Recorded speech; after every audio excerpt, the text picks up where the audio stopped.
In our today's lecture, we will discuss about the electrolytic theories.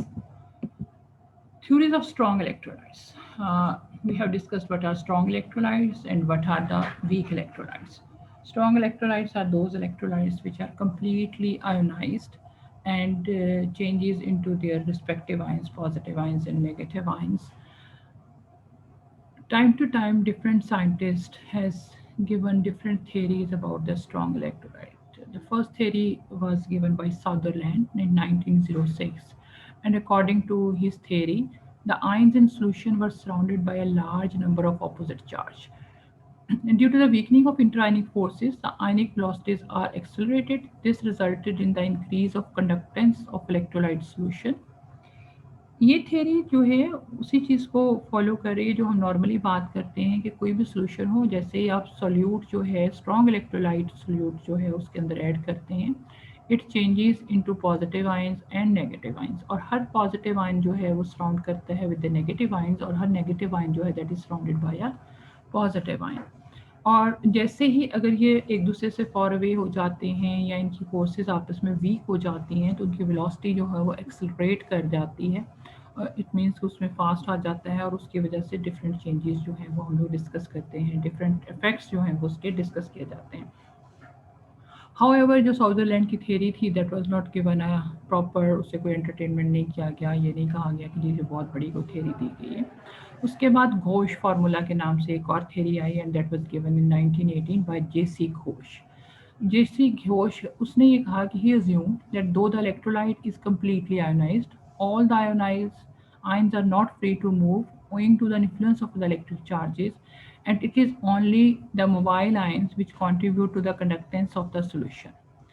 अब ये चीज़ हम लोग ऑलरेडी जब हम डिस्कस कर रहे थे कंडक्टेंस, तो कंडक्टेंस में हम ये चीज़ डिस्कस कर चुके हैं, और ये बेसिकली जब हम डिस्कस करते हैं तो these are based on the different theories. उसमें यही बात की जाती है कि जब हम आयंस को किसी भी सॉल्यूट को हम लिक्विड में ऐड करते हैं तो इट चेंजेस इनटू आयंस। अब उसमें आयंस जो हैं वो डिपेंड करता है कि वो कितना एक दूसरे से फार अवे हैं, कितनी उनकी मोबिलिटी डिपेंड करता है। If they are very close to each other तो डेफिनेटली वो एक दूसरे के इन्फ्लुएंस में हैं, और वो उसी तरह से हैं जैसे उनको इलेक्ट्रोस्टैटिक फोर्स ने एक बॉन्ड के अंदर होल्ड किया होता है, वो उसी तरह से उनकी मूवमेंट फ्री नहीं है। But if they are a bit far away from each other and they are not under the influence of the second ion or the co-ion, then they move freely. Or those ions which move freely, that definitely contribute towards the passage of the electricity or taking part in the reactions in the solutions. Other ones are not. So those ions which are taking part in the reactions, which are taking part in the conductance or in any other activity, those are supposed to be the active ions. And they're using the fraction of active ions with the alpha sign. Alpha signs are basically those ions which are taking part in the reactions, and those are active ions. And according to this theory, Ghosh has given this formula. This is a square root of 3 of V log alpha is equal to K. And this theory was given in 1918. Afterwards, another two theories were given. Actually, this is considered as a one theory that was given by Debye Haskell in 1923. And then it was further modified by Onesiger in 1926. And this is called as a modern theory of strong electrolytes. He has given different points. First, some points was given by the Debye Haskell, and then these points were modified with the Onesiger. अब मैं points को one by one read करती हूँ और उनको explain भी करती जाती हूँ कि ये पॉइंट्स जो हैं ये क्या हैं और ये कैसे हैं और ये इसकी बेस क्या है। The strong electrolytes is completely ionised at all dilutions. ये हमारा जो है ना एक टर्म यूज़ की जाती है, हमने जब हम लोग कोई भी इलेक्ट्रोलाइट्स के टॉपिक पढ़ रहे होते हैं तो use to say as soon as we enter a salt of a strong electrolyte in a solution it completely ionized. अब ओवर द टाइम ये बहुत शुरू की थेरीज थी जब आपकी बहुत advance techniques like Raman X ray analysis और क्रिस्टलोग्राफी वगैरह नहीं आई थी। उस वक्त कहा जाता था कि कम्प्लीटली आयोनाइज हो गए।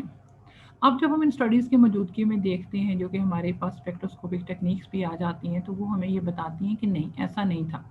दे are not completely ionize, they are almost completely ionize. उनका कुछ ना कुछ फ्रैक्शन ऐसा होता है कि जो आयोनाइज नहीं होता, और अगर वो आयोनाइज हो भी जाता है तो एक दूसरे के इन्फ्लुएंस के under not able to move, they are not taking part in the reactions, they are not taking part in the conductance, and they are held by the coions, and if they are held by the coions it means they are influence of the under the electrostatic forces, and if they are under the electrostatic forces it means they are still in a bonding form, they are not independent, they are not in the ions form.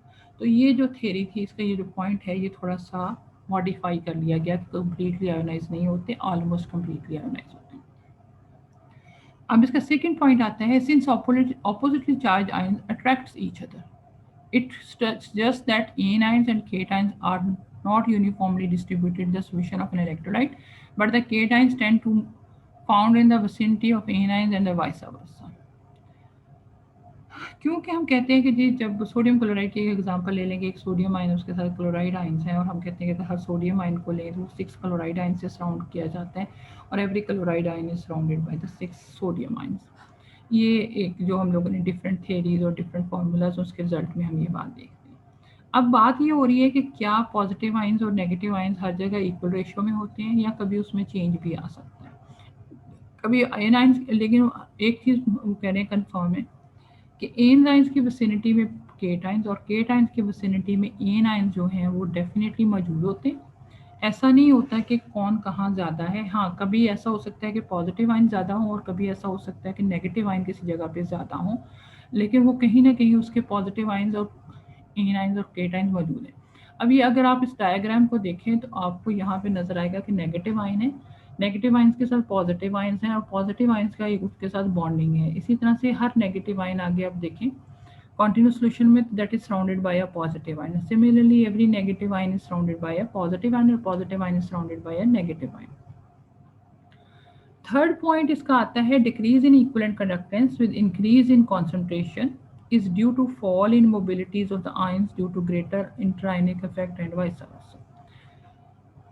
Equivalent conductance को हम detail में discuss कर चुके हैं, और हमें इस बात का पता है कि वो इंक्रीज और डिक्रीज कैसे होती है कॉन्सेंट्रेशन के साथ, और मोबिलिटी ऑफ आयंस का उस पर क्या इफेक्ट आता है। तो ये पॉइंट उसी चीज़ को करता है। और आगे भी चल के ये जो नेक्स्ट फोर्थ पॉइंट है उसमें लैम्डा वी जो है that is equivalent conductance at ionic volume, and lambda infinity is at very dilute solution और at infinite dilution को मैं कर रहा है। तो इनकी जो रेशियो है does correctly give the degree of dissociation of does not correctly give the degree of dissociation of alpha for strong electrolytes, but but only the conductance or the conductance coefficient.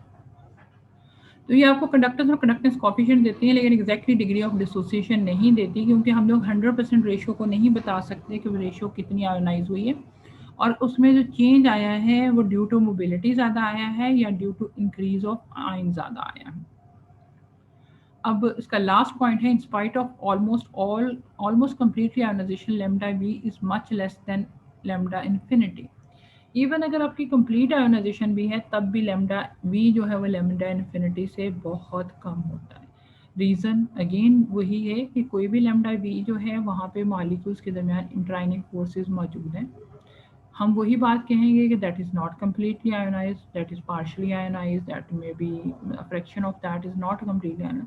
Lambda infinity वो जगह है जहाँ पे आपकी amount जो है वो negligible हो जाती है, और ऑलमोस्ट सॉल्वेंट जो है वो 100% पे अप्रोच कर जाता है, तो वहाँ पे आपका जो इक्विवेलेंट कंडक्टेंस है वो मैक्सिमम हो जाता है। तो ये 5 पॉइंट्स हैं जो कि डिबाय-हक्कल थियरी ने दिए हैं, और हमारे नेक्स्ट लेक्चर में इंशाल्लाह हम डिबाय-हक्कल थियरी की डेरिवेशन करेंगे, और मैं बहुत जल्द उसका भी आपको जो है वो भिजवा दूँगी रिकॉर्डिंग, और हम लोग एक लेक्चर इंशाल्लाह बहुत जल्द अरेंज करेंगे। आप लोग एक दफ़ा पढ़ के मुझे इसका फीडबैक दें कि आप लोग ये सारे टॉपिक्स रीड कर चुके हैं जो मैं आपको पढ़ा रही हूँ, and then we will have a discussion lecture जिसमें आप लोगों के जो क्वेश्चन होंगे मैं जस्ट वो क्लियर करूँगी। ठीक है, मैं आप लोगों को लेक्चर फॉर्म में दोबारा लेक्चर नहीं दूंगी। आप लोग मेरे लेक्चर्स को 1 दफ़ा सुने, 2 दफ़ा सुने, 3 दफ़ा सुने, उसके बाद आप देखिए कि आप लोगों के कोई पॉइंट्स ऐसे, कोई क्वेश्चन ऐसे जो कि क्लियर नहीं हुए हों, वो आप लोग क्वेश्चन फॉर्म में लिख लीजिए।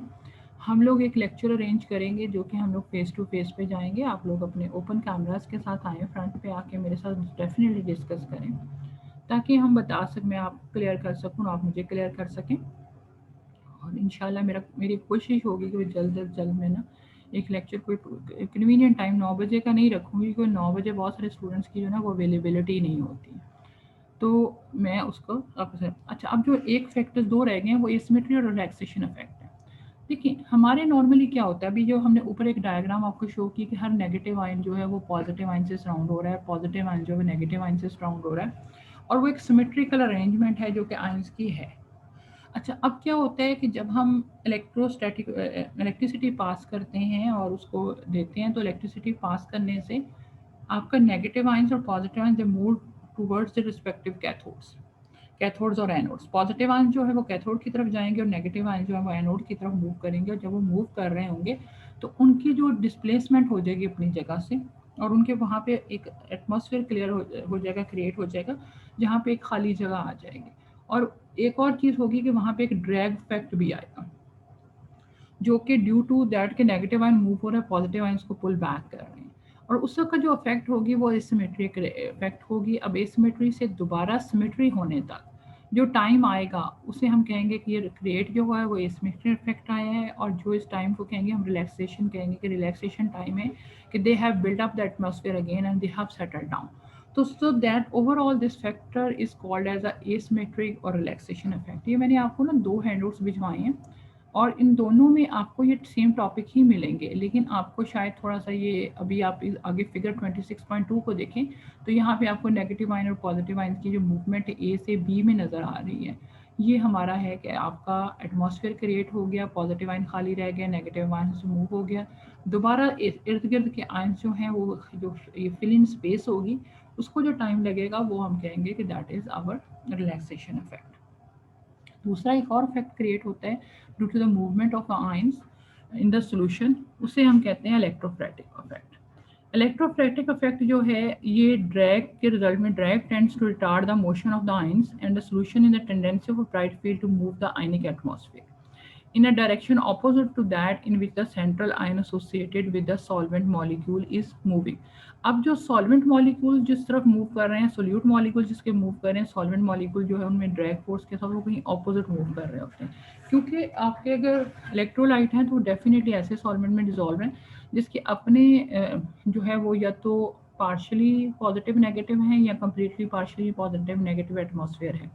तो डेफिनेटली जो central negative ion moving towards the anode has to make its way through the ionic atmosphere with its associated solvent molecule which is moving in the opposite direction, that is towards the cathode। Negative जो है वो solid moving in the opposite direction, उससे opposite में move कर रहे हैं। एक आपका जो नेगेटिव आयन है वो केटाइन की तरफ पॉजिटिव आयन केटाइन कैथोड की तरफ जाता है, और नेगेटिव आयन जो है वो एनाइन की तरफ जाता है। This causes a retarding influence of the movement of the ions, the effect which is equal to increase in the viscous resistance of the solvent by analogy to the resistance acting on the movement of the colloidal particle under the electrical field। This effect is called as electrophoretic effect। अब अगर यही effect हम ले जाते हैं colloidal particle is not like a normal solution, तो वो थोड़े से हैवी पार्टिकल्स होते हैं, बड़े पार्टिकल्स होते हैं, उनकी मूवमेंट आपको बड़ी क्लियर मूवमेंट नज़र आती है, और जब ये इफेक्ट वहाँ नज़र आता है तो हम इस इफेक्ट को कहते हैं कि ये इलेक्ट्रोफ्रेटिक इफेक्ट है। और ये उसी तरह है कि आपके पास सॉल्यूशंस के अंदर, सॉल्यूशन में तो क्लियर पार्टिकल्स होते हैं, लेकिन कोलाइडल में आपके बड़े बड़े पार्टिकल्स होते हैं, और उनमें भी नेगेटिव और पॉजिटिव आइंस की इसी तरह से मूवमेंट होती है, और जब उसमें ये इफेक्ट क्रिएट होता है तो that effect is called as a electrophoretic effect. तो ये दोनों चीज़ें जो है ना ये मैंने आपको एक और हैंडल्स भिजवाए हैं, उसमें ये इंट्राइनिक अट्रैक्शन थ्योरी के नाम से, उसमें इंट्राइनिक अट्रैक्शन थ्योरी को अगर आप डिटेल से पढ़ें तो आपको ये सारी थ्योरीज भी क्लियर हो जाएंगी जो मैंने आज के लेक्चर में एक्सप्लेन की हैं, प्लस आपको ये रिलैक्सेशन इफेक्ट और ये भी क्लियर हो जाएगी। Still if you have a questions after that then we will discuss in our lecture, next lecture इंशाल्लाह। मैं अभी आपको जो नेक्स्ट लेक्चर भिजवाने जा रही हूँ वो मैं आपको भिजवाऊँगी डिबाय-हकल थ्योरी की, आज ही भिजवा दूँगी, आप उसको रीड कर लीजिएगा। मीनवाइल आपको उसकी रिकॉर्डिंग मिल जाएगी, और साथ में आज इसकी रिकॉर्डिंग भी आपको मिल जाएगी।